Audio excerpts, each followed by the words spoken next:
Hello दोस्तों, सभी को नमस्कार प्रणाम। मैं पूजा आप सभी का स्वागत करती हूँ अपने चैनल पूजा तिवारी ऑफिशियल पर। बहुत ही खूबसूरत सा आप लोगों को मैं नाच पर का गीत सुना रही हूँ। कमेंट बॉक्स में ज़रूर बताइएगा कैसा लगा।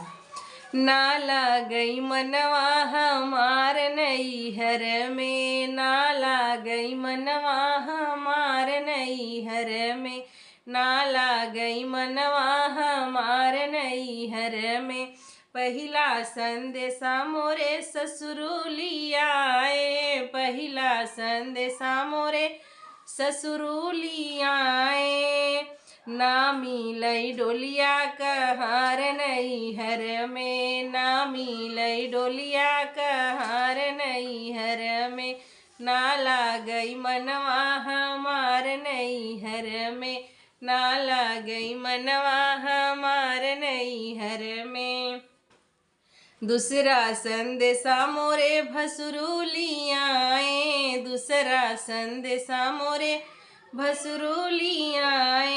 छूट जइहई रहिया हमार नैहर में, छूट जइहई रहिया हमार नैहर में, ना लागई मनवा हमार नैहर में, ना लागई मनवा हमार नैहर में।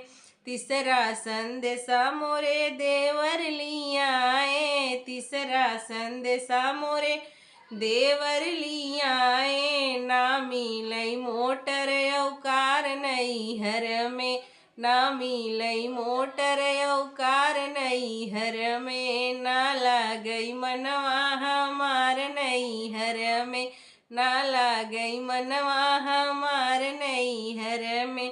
चौथा संदेशा मोरे राजा का आया, चौथा संदेशा मोरे राजा का आया।